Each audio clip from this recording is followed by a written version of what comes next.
Morning break. Behind the art block, a friendship is about to end. Listen, Maria, just keep away from me during school time, not home time. I'll get it during school, no. Oh, let go of me, Maria. I'm not a pissing convict. No, stuff you, just go then, go. Good, see ya. Whack, whack, right across me head. And I was walking down a tower block, it was kicking me. This or any other problem concerning children in their third year at Kingswood is the responsibility of the third-year tutor, Violet Connellan. A year tutor, as far as I see it, if I were to define it, is not just a disciplinarian, it's somebody that helps the child through all their problems so that they can achieve academically, which is what school is about. But it's also about educating them as a whole person. So a year tutor is really the coordinator between the academic and subject staff and the child. And you weren't saying anything to him? Swearing the way you sometimes do? No, I never said no. He just came up, boom, right down the stairs.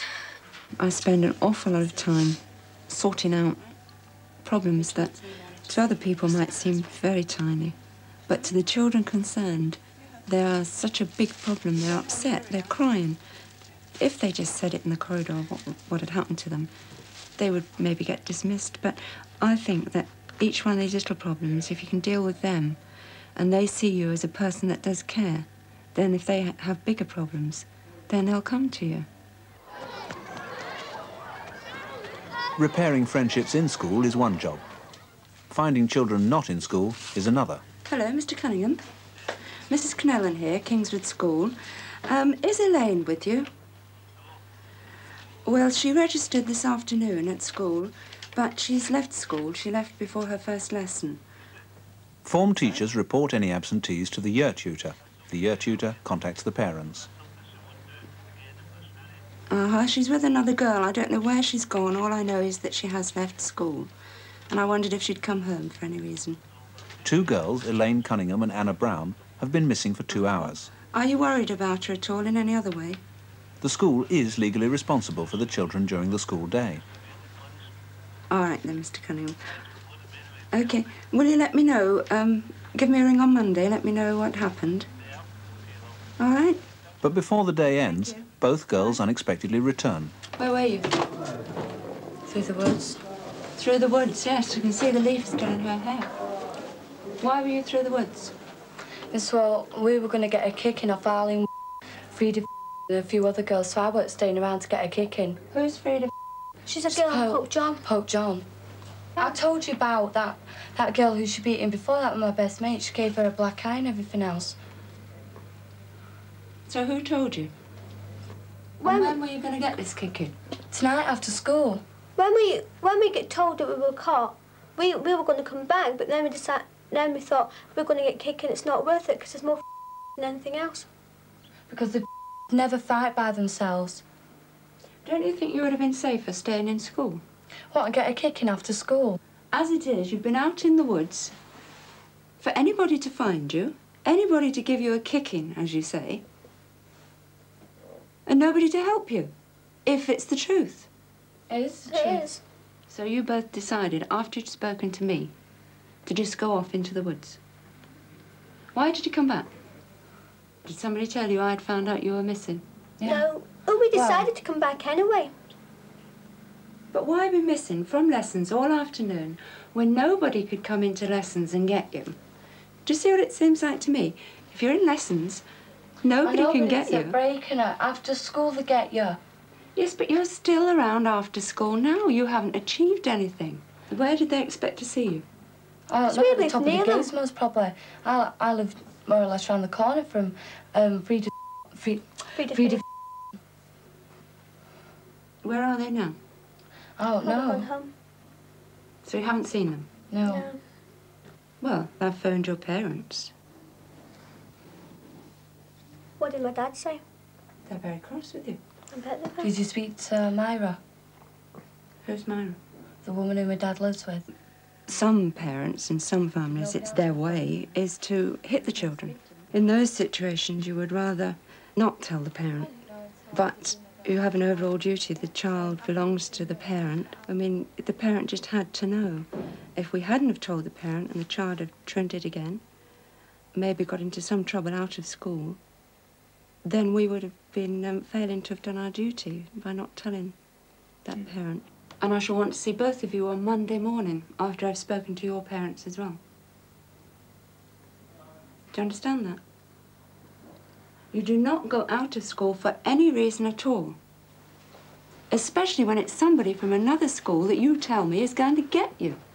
When I've spoken to your parents, Anna, when I've seen both of you on Monday morning, I shall then decide what punishment you're going to have. You do not go out of school. Especially when you had the chance to tell me at dinner time. Supposing you had been beaten up in the woods when we thought you were at school.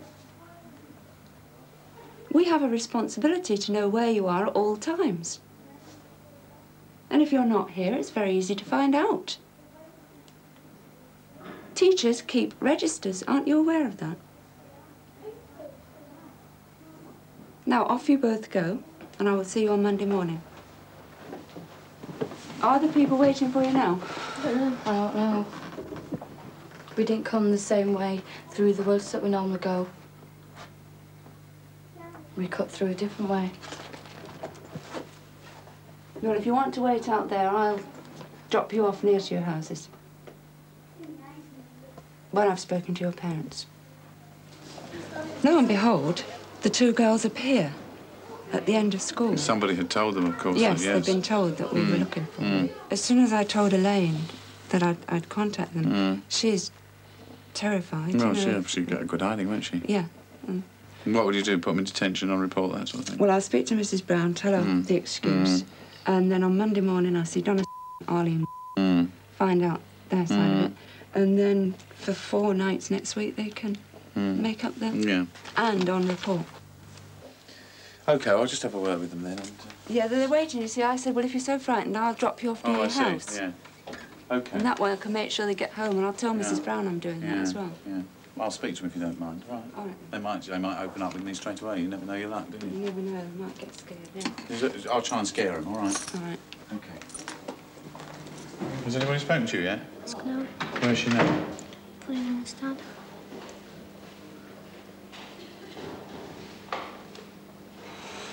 Yes, come into my room.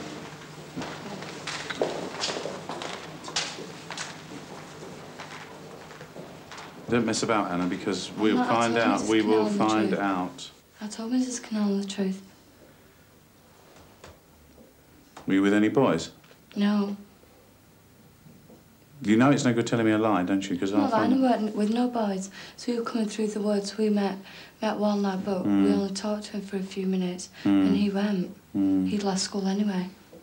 So you two were on your own? Yeah. So you registered this afternoon, didn't you? Yeah. Did you go to your first lesson? No. You went straight out? Yeah. Have you ever done that before? Oh, at this school, no. I'm very unhappy about it. Your parents expect me to know where you are, don't they? Now, it's very bad, Elaine, because, as I just said to Anna, your mum expects me to look after you when you're here, doesn't she? Yeah. And if you're running away and I don't know where you are, I can't be looking after you, can I, my love? Do you see how bad it is for that reason? Nobody was... I'm supposed to be responsible for you. I couldn't have been this afternoon, could I? No. So I'm very displeased. And you know it's wrong, don't you? What I've said to them was that they'll have to deal with it as far as their parents are concerned. You will be punishing them on Monday. And I said the usual thing about how their parents trusted me to look after them and how, you know, the sort of thing I say. And I've forgiven them. Right. I've forgiven them, but they're going to have to be punished by you. Yeah. Well, they're going to make up the work. That's right. Well, they know that, don't they? Can I use your phone too? Yes, of course. Yes.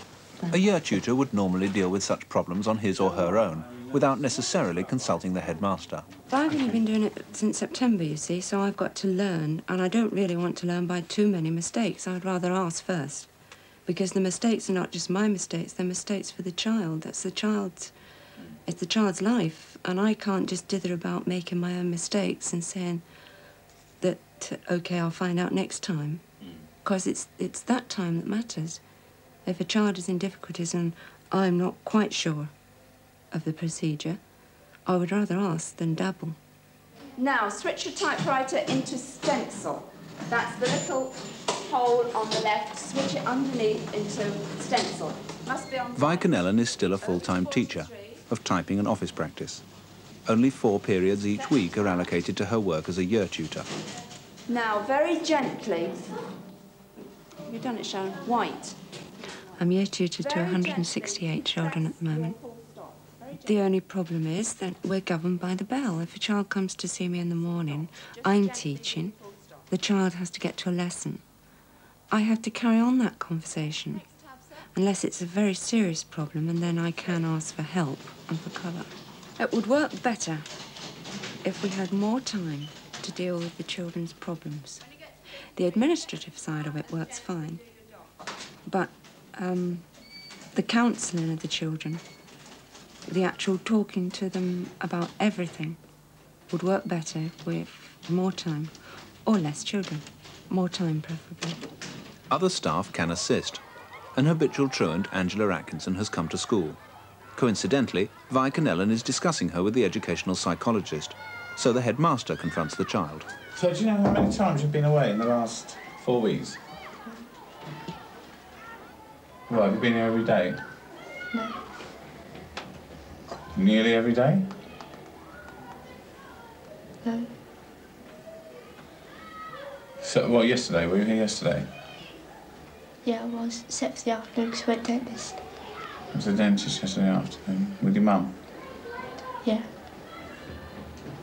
And that was Monday? Were you here on Friday? No. Where were you on Friday? I was at home Why? because I had diarrhoea. Thursday?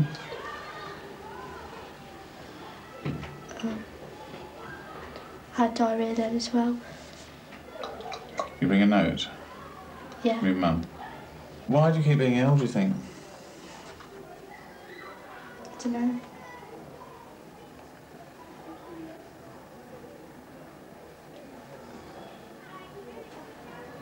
You're poorly now? You don't feel well now as you talk to me. What's the matter with you now? Just feel sick. Now, I tell you, Angela, in fact, you've been to school, I think, 60 times out of the last 280 since you've been here, right? Now, that means that 3 days out of every 4, you're not here, doesn't it? Are you going to say, then, that you're ill 3 days out of every 4? No. So there's some days when you say, sod it, I'm not going, right? Now, what made you decide that?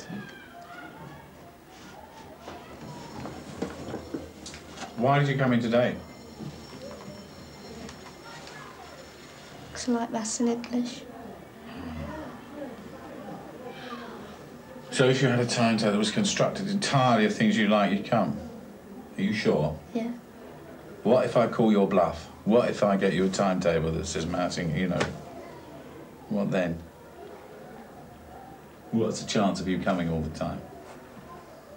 Hmm? Good? I bet. Right, Angela Atkinson. The 15th of the 11th, 66. 66, I think you meant. But her absence rate is terrible. And if you do see her, you'll find that she is a very quiet, very timid type girl, that you feel that there's an awful lot more underneath that doesn't come out. She calls your name. Her mother is Miss Badcock. Miss? Miss Badcock. She's changed back to her maiden name. That's okay, that's okay. Her mother lives with Mr. Barker. I mean, there are 4 people in this family, and there are 3 different names. Yes. immediately a sort of question of who belongs to who, which bit is the family, which we don't know unless we go and ask, which is difficult. And what this girl has to do to feel she's got a part in the family that seems to be quite an important question. If I take you back to the beginning, give you a picture of what we've done, and then you can ask me the questions. Right. She was absent quite a bit, you know, and Mr. Barker would keep coming up and saying he's brought them in, they didn't want to come. She's always got something like an upset stomach, period pains, always something that she doesn't want to come. Now, apparently, the parents both try to get her to come to school. They are desperate, you know. So it's a problem for them as well. It's a problem for them, yeah. Sometimes, apparently, she sets off to school and deliberately falls over and hurts herself and has to come back. And they will treat that seriously and not make her go? I mean, they don't keep her. They say, you know, it's just too much. Is it clear from what they've said how they see the problem? No, because you can't really have a clear conversation with them because mother's usually ill. Mother suffers from illness a lot. There's a very mixed message about whether the parents really wanted to come to school. Very. So from there, because she's always off because of an illness, parents say she was ill, she had the runs is her term, we decided to get a school medical. It took 3 visits by the doctor to get this school medical. Does Mr. Barker go along with all these medical... He gets a bit exasperated. He's a bit at the end of his tether with the whole lot. That's it. The whole lot being the daughter and... 2 daughters and the mother. And mum. And mum. So that there is something maybe not quite right in that respect. Yes, I'm a bit confused, really. It sounds like it's... Mr. Barker is a bit more for school attendance than mum is. I wonder what sort of conflict there is there. And also what conflict the girl is put in, because if she goes to school, she may be being loyal to stepdad or whatever term we use for him. If she stays off from school, she's being loyal to mum, but she's missing her education. Yeah, you see, she may be caught in that sort of trap. So I mean, they don't sound like they're prepared to do anything. They don't want to change, and yet they're prepared to have me involved. Do you think that may be because they're wanting to avoid prosecution? Do you think they may think, well, if we have Angela labelled as being school phobic or some other sort of term like that they're going to avoid? It could be that, but we are trying on everything else before prosecution. You know, there is something wrong with her, and she is very withdrawn, and we can't get to the bottom of it, and it's something that maybe you would understand. This is what we wanted to know, you see. If you, after you'd seen her, would say... Well, yeah, I mean, I'm inclined in the first instance to actually go there and see them all together rather than to see Angela by herself to begin with. Well, it'd be quite difficult to see Angela here because... Well, yes, I mean, I've had that problem chasing Brenton, so... Yeah. I told Angela if she goes to court, you know, if I have to go to court over her, I should just ask if she can be put away. I mean, I know it's not very nice, but it's just, you know, I've got 2 more to look after than that, and I just, you know, I just don't know what I'm doing no more, do I, half the time? See, it's affecting I'm a bag us. of nerves, you see. I know. I can't sleep at night. I will wait till 5 in the morning, and I'll get slaughtered at 5 because I can't sleep at night. With worry. Can I? No. It's just annoying me, you know, how can you put it? There was a time when I tried disciplining her physically, you know, the conventional way. Then I've tried other things, you know, like, you know, the normal things that parents go up to. And now I've just sort of, for the past 6 months, I've just sort of laid off altogether and let her sort of go her own way about things. But, I don't know. You see, sometimes she's, you see, I've seen it for myself. I'll come down in the morning and she's sitting here and you can see it, she's debating whether to go to school or not. And then when I start pressuring her to go to school, she'll develop some sort of crazy thing like I've got bad guts ache or I've got sore throat or stupid things, you know, really. you know, and I just, you see, she caught me out once or twice. She seems to twig on that when she says she's got a bad belly, then I can't prove otherwise. So I'm sort of in a position where I've got to either say, yeah, okay, you know, you can stay after dinner time or something like that, you know? And that's how she gets around it. Yeah, but when you say that, I'll tell her to go to school, don't I? That's where the argument comes between me and you. Yeah, but it caused an argument between me and the missus. What do you think she's trying to achieve? I don't know. Whether she resents me, I don't know. You know, with me not being a real father, I don't know, as I was saying to you earlier on. It might be that, yeah, mightn't it? That might be the big block. Because a real father's spoiled her rotten. With him, she got everything she wanted. She got her own way. Not all the time. Well, not all the time, but, you know, from my point of view, I can feel it as if there's a block between us. You know, there isn't a normal relationship there should be between a father and daughter. You know, whether other stepfathers feel it, I don't know, but there's just that block. It's hard to explain it. Do you think that might be it? I mean, yeah, I think that's got something to do with it. Because if he tells her to do one thing and I tell her to do another, she'll do what I'll tell her, won't she? Yeah. Because she just turns around to him and says, oh, you're not my real dad, you're not telling me what to do. The last year's been the worst. Since she started getting older, you know, developing and that. Playing around with boys, you know, because she doesn't play with girls. She seems to like playing with boys. That's why she got me to cut her hair short. She often turned around and said, I wish I'd been a boy. I just can't make it out, you know, what's wrong with her. I've taken her to the doctor, she's had medicals and that, you know. I just don't, I've got to the stage now where I just don't know whether I'm coming or going. She said, why can't you live on your own, Mum, with us kids? Yeah, well, then again, it comes back to me. And I've told her, I said, well, I've done everything for you kids. I've always took you with me, right? Wherever I've gone, you know, when me and my husband split up, I had the kids and that. Haven't I? Yeah, keep up. I just feel, you know, she's getting too much of her own way, isn't she? She'll do anything I tell her, won't she? Apart, when I say you got to go to school, she won't go to school, will she? No. Other than that, she's a great kid. Culver's a dump. They're rough round here. They have fights and that. I get up and go downstairs, I'll have my breakfast and that, and go and tell Mum I've got the runs. Don't feel like going to school. There's nothing wrong with the place, just teachers.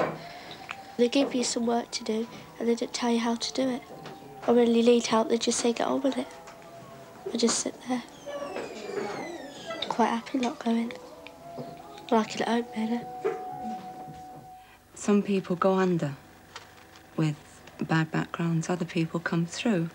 I feel that with some of these children that have a bad home background, with somebody to care and somebody to show that they matter, that child matters, they could come through, and that's what I work on. I do know, I mean, I haven't had a sheltered upbringing myself. I've been through the mill, and I know what a lot of problems they are experiencing. Confused by a letter she's received from the educational psychologist Philip Whitaker, and with a new problem to discuss, Angela's mother arrives at the school. Angela. Atkinson. Just been talking to her, hasn't she? Have you? Yes. Yeah. Funny business, isn't it? Well, she sent me this letter this morning saying she'd like to see me tomorrow, and I've got to take my son to the dentist, so I thought I'd come up and see her today, if it's possible.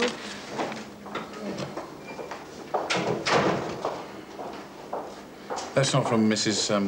Knellan, is it? It's from Philip Whitaker. No, but I got that this morning.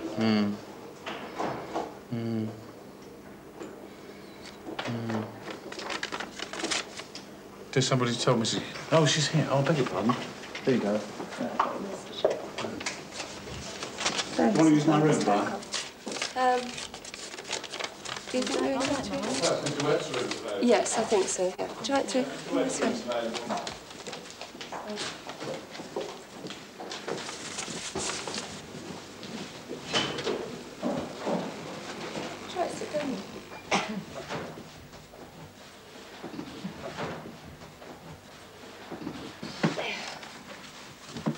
Now, has it got this letter that you wanted to see me? Well, and about Angela as well. Yes. I'll just read the letter from you.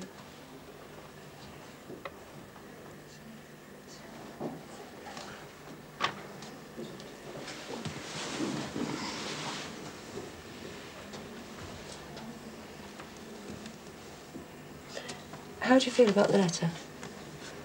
Well, OK, you know, but like I say, I've got to take my son to the dentist tomorrow for an extraction, so I thought I'd come up today to see you. 20th is, when's the 20th? It's not next week, week after. Oh, no, it's next week, isn't it? I thought it was Next tomorrow. Wednesday. I don't know whether I'm coming or going, because I've got my other daughter's not well at the moment. Yeah. But I'm a bit worried about Angela at the moment. Yes, I know, so are we. She was sick last night and she was sick on the way to school this morning. And I wondered if it was possible for her to see the school doctor again, as she prefers to see a woman doctor and not a man, you see, because her own doctor's a man. Yes. So I would like a word with her, if it, you know, can be the school arranged. doctor? Yeah. The one she saw last time. Yeah, the one she saw last time. But I'm rather worried at the moment, you know, it's a bit of a personal thing she's got wrong. Yeah, do you mean a period? Yeah. Just that? She's having a period tonight, is she? No, that's why, you know, I want to see the doctor. Because she hasn't had one since March. And I'm getting a bit worried, you know what I mean? From a parent's point of view, you know. And with her being sick as well, and keep complaining of these stomach pains. You think she might be? No, not like that, no. Because I had a talk with her last night, and definitely not. She's got a letter to say to come and that Philip Whittaker will go and see her next Wednesday. Yeah. But she thought it was today, you see. So she's a bit perturbed because she's got to take her son somewhere. Yeah. So I've sorted that out, but Angela's not very well and she wants her to see the school doctor again, which I might be able to arrange, but if Angela's not well today, I've suggested she take her to her own doctor. So we tried to make an appointment, but they're not answering the telephone. So she's going to wait for Angela, try to take her up to see Dr. Carroll tonight. What do you mean not very well? What does she's been sick. She was sick yesterday and she's sick last night. She's sick today. Have you been sick anymore? No, just this morning. Just this morning? Did you eat school dinner? Didn't have any because I felt sick. You didn't have any because you felt sick? But don't you think it's best that I take you up to the doctors so we can have a, you know, thorough look at you, see what's wrong? Because I'm worried about you, Angie. Right? You got any stomach pains? No. Well, when Mrs. Kennelly comes down, I'll ring up and see if I can get you and I'll take you straight up. OK?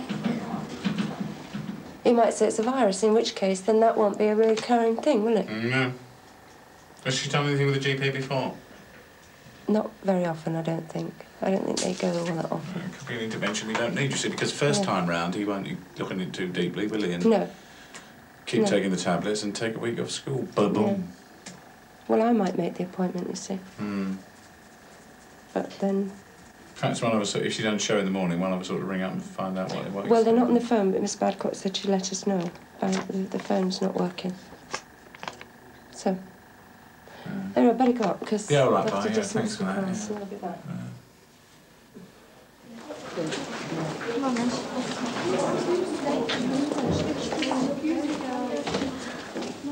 Angela's mother is 33. She has 3 children and is pregnant with a 4th. Her husband is unemployed. Vi Kennellan is married with 2 children. This weekend she'll be 38, but her early background is not so far removed from Angela's. I didn't have a stable home, really, until I got married. I moved when I was 3 from one home to another home with different people. And when I was 7, I moved in with a grandmother until I was 12. My grandmother used to say to me, if you don't behave yourself, if you don't do this, if you don't do that, you'll go back and live with your mother. So my mother didn't really want me. My mother had left me when I was 3. It's right, you told me she'd be...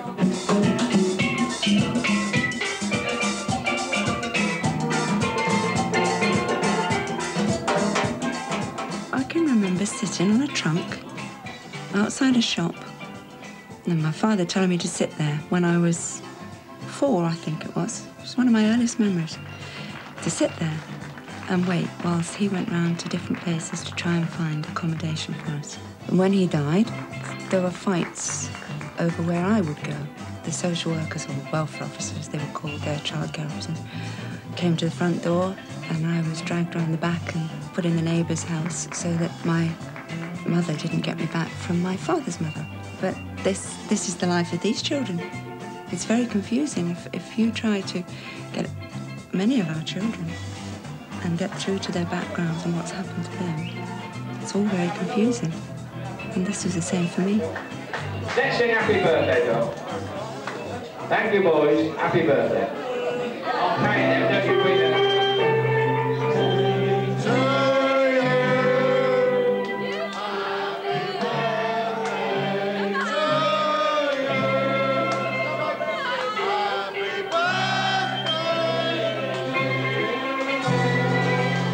It's not his birthday, is it? I thought it was yours, didn't it?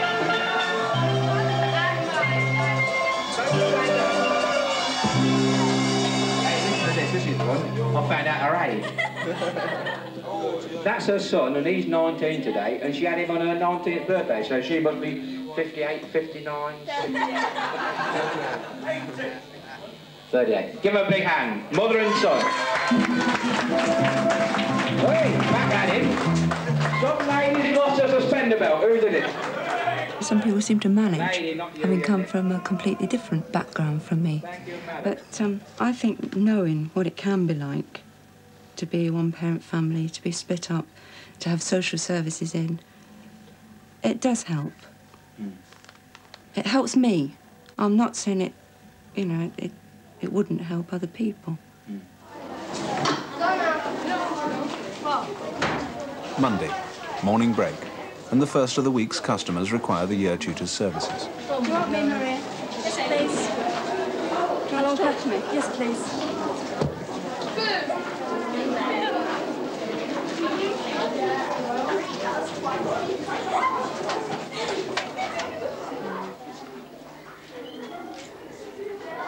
Sit down. Right now. What's the matter? See, in German, every German lesson, I always have I'm just McKenna in my German class, right? And every German lesson, I'm always going to makes feel like I'm a spastic and all that. And I say, slow down, I can't hear you. He says, like, I went into a German lesson today, so did, and he says to me, oh, here comes a spastic. And he says to me, Jos McKenna says that. I says, I'm not a spastic, Jos. And every German lesson, he always says it to me, and I always get all upset about it because I don't like it. So it's because I'm in the low class and that, but I don't like being called idiots and spastics and that. So how long has he been saying that? Well, every German lesson. What, since you started? No, not since we started. A few months ago, we kept on saying it. Right, why do you think I want you? Anything to do with Maria, I suppose. What to do with Maria? Not much. Called a couple of names. Why?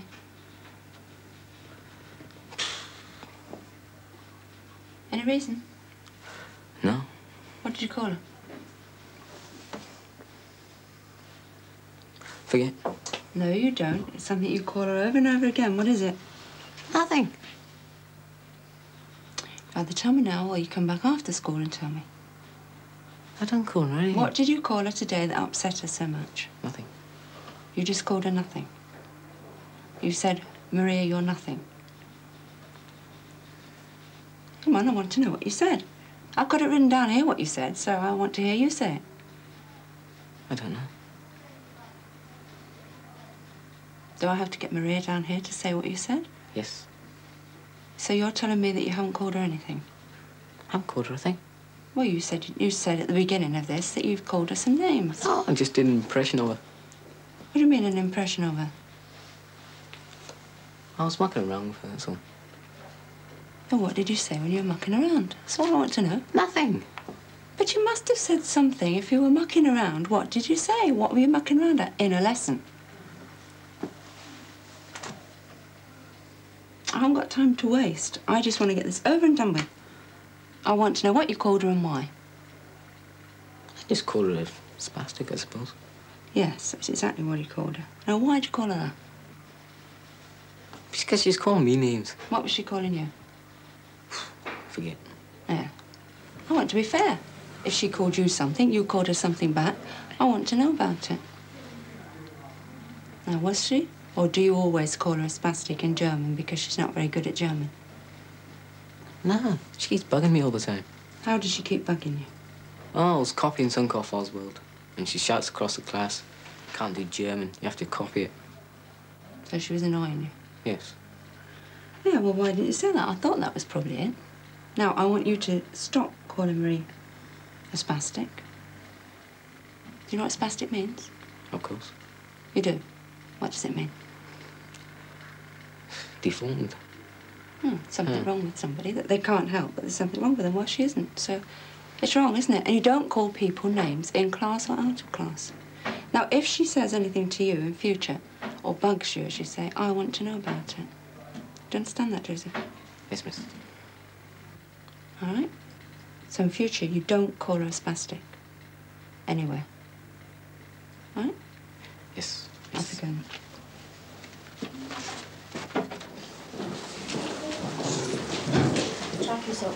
Angela's mother returns to report on her visit to the doctor. That's right, yeah. I know, but I told her, I says, I've got to go to school, so I'm going to get in trouble, you know. Yeah.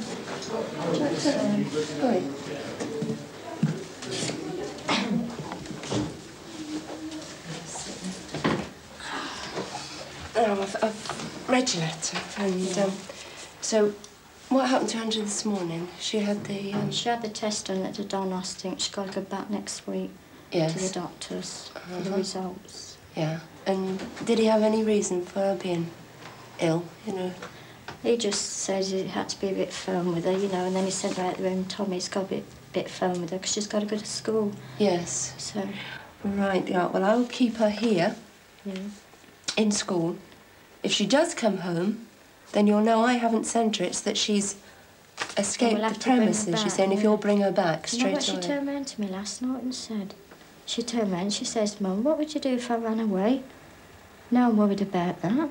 I says, why? She says, oh, I just want to know, you know. Does she get a lot of affection? Well, just normal, you know. I don't overdo it. No, she's probably just testing I mean, I do her. everything for her. All she has to do at home is keep her room tidy. I mean, she doesn't have to make her bed or anything like that. I mean, I do all that. And you won't keep in contact with It's worrying, isn't it? It is. Is Mr. Barker there? Oh, he's over there. Now Angela will be on report. Her card must be signed by every teacher in every class and by the year tutor in every break. If this fails, prosecution of the parents is the inevitable next step. Does it worry you that you might get into trouble? Yeah, it does. It worries me. It does, because, you know, Kathy hasn't been in trouble in her life. And she's having it hard now, as to regards, you know, being unemployed and all this carry on, the problems that are associated with all that. But this is just sort of topping it all on, you know? Well, so it's all going to come down on top of one another, and it's all going to build up. It's just going to be one automatic bang. Do you feel that in some way it's not really fair that you're the one that's going to get into trouble, or what? No, not really, because I'm a mother, you know. I'm just trying to bring her up how I was brought up, you know, strict upbringing, proper, you know. I've told her if she doesn't go to school, I'm going to get into trouble. I'll end up in court and that. She just seems to have the attitude where she doesn't care less. Right, what have we got next? With Mr. Smith, but it'll be Mrs. Matthew, won't it? Yeah. I hear you're going on the trip with her. Pardon? You're going on the trip with Mrs. Matthew, are you? Yeah. You have to keep going there then, won't you? Right.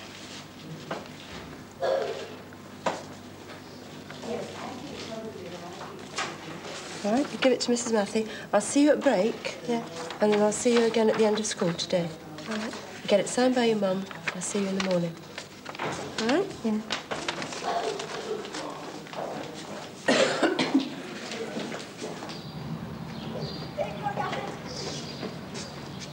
In the meantime, Philip Whittaker, the educational psychologist, visits Angela's family. This is the first of what may be many such visits.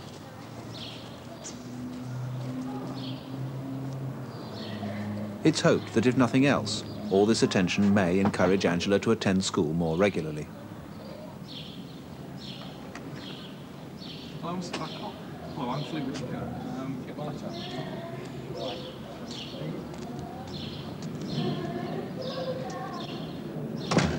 You must not give up. I mean, some of the children, they really, it's upsetting. You try to do something, and I don't mean the parents, I mean the children themselves. You try to do something for them and you think that you're winning through, and then there you are back at square one. But I think one of the most important things that a year tutor learns and wants to do is to get that child through and to get that child to be a better person. And that's what a year tutor, I think, works on. You just don't give up. It'd be very easy to give up. It'd be very easy to say, that's it, you know, I've tried. Because you do try, you give an awful lot of time to them. But every child's an individual, and every child has his own problems. Some of them have bigger problems than others. A lot of them have home problems. But you must never give up on them. But does it not sometimes make you incredibly depressed and frustrated? No, while they're there, while they're still coming here, there's hope. There's hope until the day they leave. Can you come and see me at the end of school? Come and see me here. All right? Are you all right now? Good.